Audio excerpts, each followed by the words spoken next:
저는 오늘 여러분과 함께 능히 이기리라 이런 제목을 가지고 은혜를 나누고자 합니다. 전에 있던 교회에서요, 누군가가 앞에 놔둔 빈 화분에다가 무슨 꽃인지 모르지만 꽃씨를 심어 놨던 것 같아요. 그런데 한 개가 나눠서 가을이 되어지니까요, 이게 꽃이 피었는데 너무 예뻐요. 화초가 굉장히 예쁩니다. 사람들마다 보고 좋아해요. 그래서 씨앗을 좀 받으면 좋겠다라고 생각을 했는데 어느 날 보니까 다 시들어버리고 떨어져 버리고요, 볼품없고 영으로 보이지도 않는 꽃봉오리 몇 개만 간신히 달려있어요. 무슨 꽃인지 모르니까요, 꽃씨를 살 수도 없고 속상하고 안타까운 마음에 여물지 않은 꽃봉오리지만 그래도 그것을 따다가요, 창가에 먼저 말리고 정성껏 해서 조금 애매하지만 그래도 몇 개의 씨앗을 얻었습니다. 고이고이 그것을 잘 보관하고 간직했다가요, 얼마 전에 올해 작은 포트에다가 몇 개를 심었어요. 그리고 물을 주고 또 차가우니까 비닐을 덮어서 씌워놓고 그리고 정성껏 기렸더니요, 드디어 몇 군데에서 싹이 보이기 시작하더니 이제는 떡잎이 그치고 다시 이제 나은 나무로 자라려고 하고 있습니다. 이걸 언제 심어야 하는지, 몇 도의 환경이 필요한지, 씨앗이 온전히 여문 것인지 이 씨에 대해서 모르니까 알 수가 없어요. 그런데 만약에 이 씨앗에 생명이 있기만 한다면 반드시 싹이 나오겠지 하는 이 믿음이 있으니까. 그래서 다른 사람들은 거들떠보지도 않는 정말 볼품없는 꽃봉오리에서 씨앗을 채취하고 보관하고 정성껏 심었던 겁니다. 고생 끝에 낙이 온다는 말이 있잖아요. 근데 사람들의 삶을 보니까요, 꼭 그런 것만은 아닙니다. 힘든 고생을 통해서 더 나은 것을 얻고 더 나은 결과가 있어야 되는데 그런 경우도 있지만 늘 고생만 하는 경우도 있더라는 겁니다. 그런 걸 보면 얼마나 안타까운지 몰라요. 왜 제가 이런 말을 합니까? 오늘 이스라엘 백성들의 모습이 그렇다라는 거예요. 애굽의 혹독한 노예 생활에서 벗어났습니다. 그리고 홍해를 건너고요, 그 광야를 지났어요. 그리고 이제 가나안을 목전에 두었는데 모든 것이 숲으로 돌아가고 그랬어요. 그들은 다시 광야로 돌아가고 공교롭게도 광야에서 죽게 되는 상황을 만들어버렸습니다. 제가 지금 뭐라고 했어요? 그들이 그런 상황을 스스로 만들어버렸다는 거예요. 꽃씨에 대해서 말을 했어요. 믿음을 가지고 꽃씨에게 정성을 기울인 근거가 무엇일까요? 왜 내가 그 꽃씨에게 정성을 기울였을까? 다른 거 없어요. 씨앗을 심으면 언젠가는 반드시 나온다라는 이 사실을 알고 있기 때문에.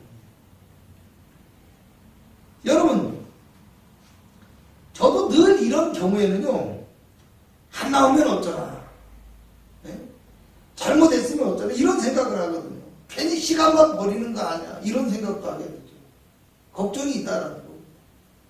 그런데 제 자신이 이제껏 살면서 여러 경험들을 통해서 심고 거두는 이 법칙을 경험해 보았기 때문에 그래도 나올 것이다 라고 믿고 뿌리고 정성을 기울이는 거예요. 근데 만약에요, 우리가 중요한 거 한 가지를 놓쳐서는 안 되는 것이요, 내가 불안하고 걱정된다고 해서 심지 않으면요, 아무리 좋은 씨앗을 가지고 있어도 쓸모가 없다라는 거예요. 절대로 싹이 나올 수 없는 거예요. 여러분, 이스라엘 백성들의 모습이 그랬다라는 거예요. 하나님의 역사를 경험하고 그리고 하나님의 약속하신 가나안 땅을 향해서 가고 있었어요. 그런데 그들의 마음속에 두려움, 그들의 마음속에 걱정, 노파심 이런 것들이 이제는 어떤 결과가 되어지고 있습니까? 스스로 이제는 가나안이라는 곳은 아예 가나안에 생각지도 않으려고 합니다. 가나안에 가던 백성. 아예 이스라엘 백성들의 진로에서 가나안은 고려의 대상이 안 되고 있어요. 뭐 그런 거 예비 후보도 되지 못하고 예비 후보도 가나안 땅. 여러분 27절과 28절을 한번 보도록 합니다. 시작. 모세에게 말하여 이르되 당신이 우리를 보낸 땅에 간즉 과연 그 땅에 젖과 꿀이 흐르는데 이것은 그 땅의 과일입니다. 그러나 그 땅 거주민은 강하고 성읍은 견고하고 심이 클 뿐 아니라 거기서 아낙 자손을 보았으며. 할렐루야. 무슨 얘기예요? 좋은 땅은 맞지만 그곳의 사람들은 이길 수가 없는 사람들이라는 거예요. 다시 29절을 보도록 합니다. 시작. 아말렉인은 남방 땅에 거주하고 헤딘과 여부스인과 아모리인은 산지에 거주하고 가나안인은 해변과 요단가에 거주하더이다. 남방과 산지와 해변과 요단가. 그러니까 가나안의 모든 땅 전체를 통틀어서 이야기하는 거예요. 무슨 얘기예요? 우리가 발붙일 만한 곳, 우리가 살 만한 곳은 아무 데도 없다라는 거예요. 아무 데도. 이번엔 32절 안 보도록 합니다. 32절 시작. 이스라엘 자손 앞에서 그 정탐한 땅을 악평하여 이르되 우리가 두루 다니며 정탐한 땅은 그 거주민을 삼키는 땅이요 거기서 본 백성은 신장이 장대한 자들이며. 아멘.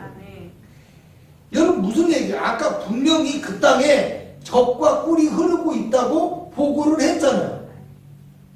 그런데 이제는 자신들의 주장을 관철하기 위해서 그 땅을 악평하고 있다는 사실. 33절에는 이제 자신들마저 보잘것없는 존재로 비하하면서 우리는 스스로 보기에도 메뚜기 같다라고 얘기를 해요. 그리고 이제 14장 1절에서 4절에 가면요 어떻게 되냐면 처음에는 통곡하고 원망하고 그러다 보니까 차라리 애굽에서 죽었으면 나았을 걸 그랬다 탄식을 해요. 그렇게 탄식을 하면서 원망하고 통곡하고 이러다 보니까 어떤 결과가 나오냐? 애굽이 더 나은 것 같다. 이런 생각을 해요. 결국에 그들은 어떤 결정을 합니까? 애굽으로 돌아가자 하고 사죄를 합니다.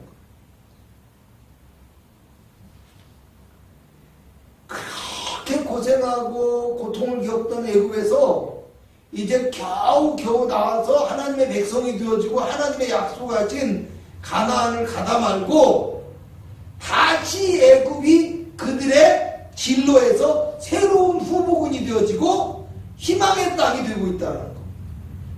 얼마나 기묘한 결과입니까? 할렐루야. 혹시 우리도 그러지 않는가 생각해 봐야 된다는 얘기. 어쩌면 오늘 우리 믿음의 사람들도 주님 안에서 희망을 얻고 주님을 따르는 구원의 길을 선택하고 가다가 갑자기 눈앞에 있는 세상을 보고 두려워하다가 다시 세상의 길로 가버리는 그런 안타까운 결정이 이루어지고 있지는 않는가 우리가 생각해 볼 수 있어야 된다는 거. 오늘 여호수아와 갈렙은요 이렇게 말합니다. 우리가 곧 올라가서 그 땅을 취하자. 능히 이기리라. 여전히 그들의 목적지는 어디입니까? 약속의 땅 가나안입니다. 여전히 그들은 믿음의 길로 나가겠다고 결정하고 있었다라는 거예요. 여러분 14장 24절을 보면 하나님께서 내 종 갈렙은 그 마음이 그들과 달라서 나를 온전히 따랐은즉 이라고 합니다. 어차피 펴야 되니까 한 장 넘겨서 14장 20 몇 절이었어요? 4절 하나 봅니다. 14장 24절 시작. 그러나 내 종 갈렙은 그 마음이 그들과 달라서 나를 온전히 따랐은즉. 할렐루야. 무슨 얘기요? 갈렙이 믿음의 길을 선택하게 된 이유가 무엇이냐? 갈렙의 마음이 이스라엘 백성들과는 달랐기 때문에 믿음의 길을 선택할 수 있는 은혜가 있고 믿음이 있었다라는 거예요. 14장 8절을 보도록 합니다. 14장 8절이요. 시작. 여호와께서 우리를 기뻐하시면 우리를 그 땅으로 인도하여 들이시고 그 땅을 우리에게 주시리라. 이는 과연 젖과 꿀이 흐르는 땅이니라. 할렐루야. 하나님이 내 편이시면 이길 수 있다는 말이에요. 이 말을 뒤집어서 다시 생각해 보면요, 여호수아와 갈렙도 가나안의 백성들이 강하고 두려운 존재라는 사실을 인식하고 있었다라는 거예요. 아마 그렇지 않았으면은 이렇게 말했을 것 같아요. 내가 보기에 그들은 좀 약해. 군사도 얼마 안 남고 전쟁에서 우리가 훨씬 유리해. 이런 식으로 말했겠죠. 그러지 않았을 거라고요. 아니에요. 여호수아 7장을 보면요, 아이성의 전투에서 그런 생각과 사고방식이 나오는 거예요. 여리고성을 함락하고 난 다음에 아이성을 공격할 때는 이는 작은 성입니다. 숫자도 얼마 안 됩니다. 그러니까 우리가 번거롭게 다 올라가지 말고 군사들 한 2, 3천 명만 보내면 충분합니다. 대패에서 쫓겨나. 대패에서. 여러분, 오늘 여호수아와 갈렙은요, 자신들도 어떻게 보면 자신들의 어떤 군사력, 여러 상황들, 이런 것이 부족하다는 걸 잘 알고 있어요. 그렇지만 이들은 뭐라고 고백합니까? 하나님이 내 편이 되시면 이길 수 있다. 이렇게 말씀하십니다. 14장 9절을 다시 한번 봅니다. 시작. 다만 여호와를 거역하지는 말라. 또 그 땅을 백성을 두려워하지 말라. 그들은 우리의 먹이라. 그들의 보호자는 그들에게서 떠났고 여호와는 우리와 함께 하시느니라. 그들을 두려워하지 말라 하나. 다만 여호와를 거역하지는 말라. 우리가 힘들어도 하나님이 내 편 되시면 이겨 무조건. 근데 하나님을 내 편으로 만드는 방법이 뭐예요? 하나님께 순종하는 것뿐이라는 거예요. 그리고 또 하는 말이 두려워하지 말라. 하나님이 우리 편이다. 두려워하지 말라. 이렇게 말씀해요. 오늘 이스라엘 백성들은요, 두려움과 걱정, 불안과 공포, 하나님을 향한 불신의 마음, 이런 것들이요 생기기 시작하니까 모든 것을 부정적으로 해석해요. 그렇게 하고요, 그들에게 있는 어떤 작은 가능성마저도, 작은 희망마저도 그냥 무조건 부인해버려요. 그러니까 가나안은 소부군도 되지 못하는 거예요. 그 땅은 발붙일 곳도 없고 땅도 엉망이고 그 땅의 백성들은 우리가 이길 수도 없고 우리는 아주 메뚜기 같아. 두려움과 걱정이 그냥 부정적인 생각, 부정적인 생각. 그래서 아무것도 긍정적인 생각과 믿음의 길은 결정하지 못하고 생각하지 않아요. 그런 결과가 나오고 있다는 거예요. 이제는 그러고 나서 하나님을 거역하고 다시 애국으로 내려가자 하고 그런 결정, 불신앙의 결정을 내리는 거예요. 여러분, 그런데 여호수아와 갈렙은 어땠어요? 모든 백성들이 아니라고 말할 때, 그죠? 모든 백성들이 목소리를 높이면서 부정적인 이야기라는 그런 상황 속에서도 그들은 믿음의 마음을 잃지 않았고요, 하나님의 말씀을 따르는 믿음의 결정을 하게 됐다. 분명히 알아야 될 게 있어요. 그들은 동일한 환경, 동일한 경험을 하고 있는 상황이었다는 거. 똑같은 환경이고 똑같은 경험이에요. 어려운 것 똑같았고 부정적인 것 똑같았고요, 두려운 것 똑같았다라는 거예요. 그런데 한쪽의 사람들은 환경 때문에 안 된다라고 말하고 있는 거예요. 그런데 또 다른 한쪽 여호수아와 갈렙과 모세는 환경이 아니라 하나님의 손길에 달려 있습니다. 이렇게 믿음의 고백을 하고 있었다라는 거예요. 여러분, 오늘 우리도 그래야 돼요. 어쩌면 우리도 우리의 삶에서 이렇게 똑같은 상황과 환경을 경험하고 있지만 각자가 다른 생각을 하고 있지는 않는가? 그렇잖아요? 우리가 우리 자신을 한번 돌아볼 수 있어요. 그러므로 저와 여러분은 어떠한 상황과 환경에서도 하나님이 함께 하시면 능히 이길 수 있다. 이런 믿음을 가지고 믿음의 결정을 하고 믿음의 축복을 받아 누릴 수 있는 귀한 능력의 성도가 될 수 있기를 주님의 이름으로 부탁을 드리겠습니다. 기도하겠습니다.